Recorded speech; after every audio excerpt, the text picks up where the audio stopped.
Hey there, it's Dr. Jim. Thanks for taking some time out of your busy day to get some interesting information. I have had a lot on my mind. I've been writing a lot, as you could see here. These are all articles that we publish, and of course, we publish these videos as well. But this is something I've known about for a long time. I just haven't had, I don't know, the time or the attention to write about it or do some research on it. But I did take a pretty deep dive.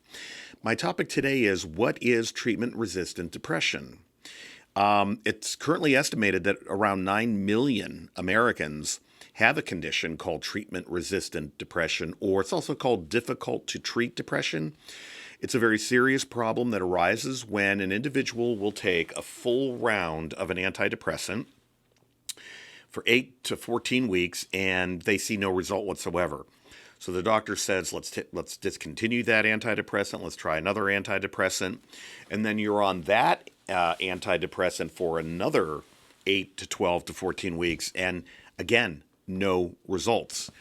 Now that individual might be a candidate for the diagnosis of treatment-resistant depression. And it is a form of major depressive disorder, which is the big one. That's the heavy one. And it carries a pretty sizable suicidal rate with it as well. So technically, this condition may be diagnosed when an individual has tried 2 different antidepressants for 8 or more weeks. It can be debilitating. It can be life-threatening. It can also be very expensive because individuals might be in treatment for a long time. So there is this concept called pseudo-resistance.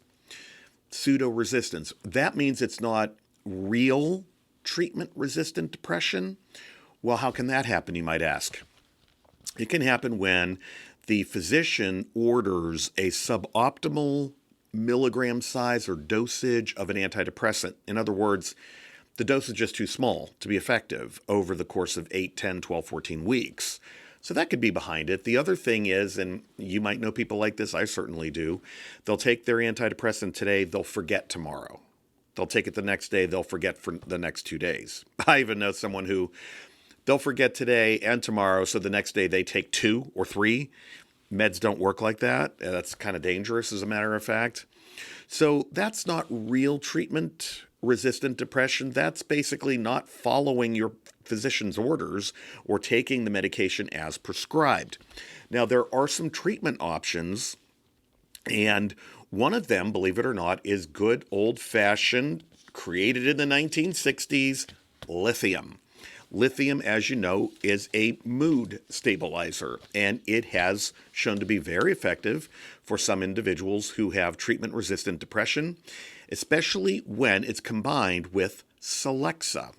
Okay, so the American Psychiatric Association strongly recommends lithium as an effective treatment strategy for both treatment-resistant depression and major depressive disorder. There's another treatment called T3, and T3 is a thyroid hormone that is sometimes prescribed.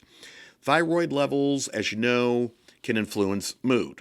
Low thyroid, sluggish, low energy, depression. High thyroid, overactivity, hyperactivity.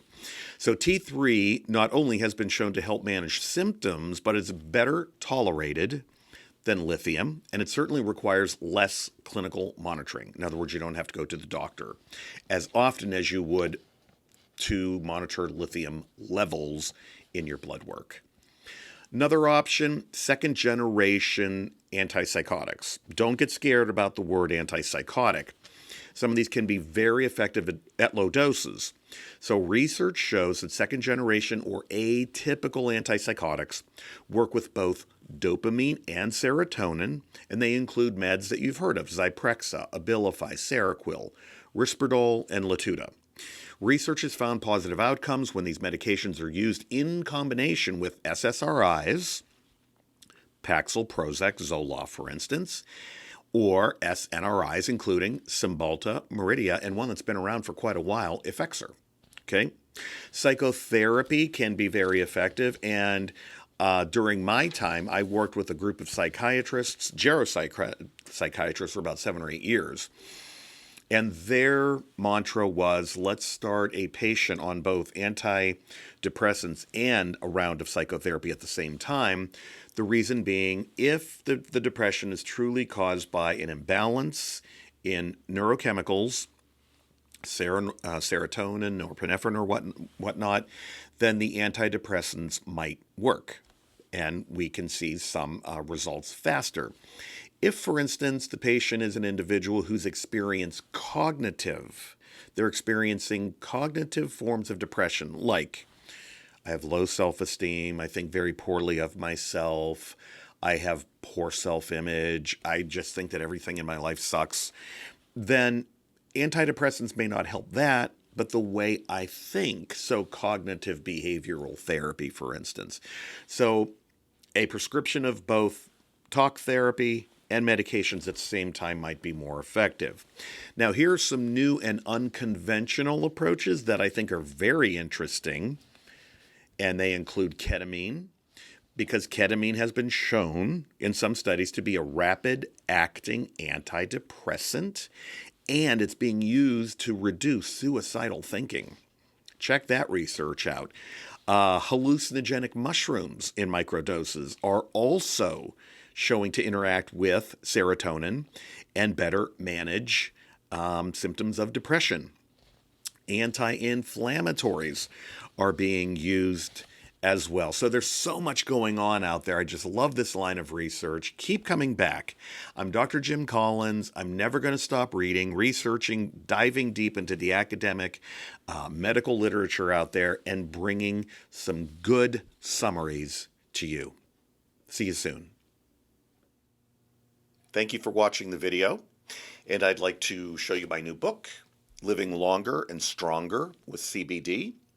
Took me about a year and a half to write as I scanned hundreds of articles in prestigious journals, peer-reviewed medical studies, examining the effects of CBD for various physical conditions, emotional and mental issues, and neurodegenerative conditions.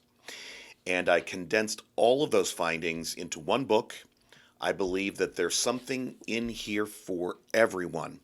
So if you're interested, follow the link to the book on Amazon. Thank you so much.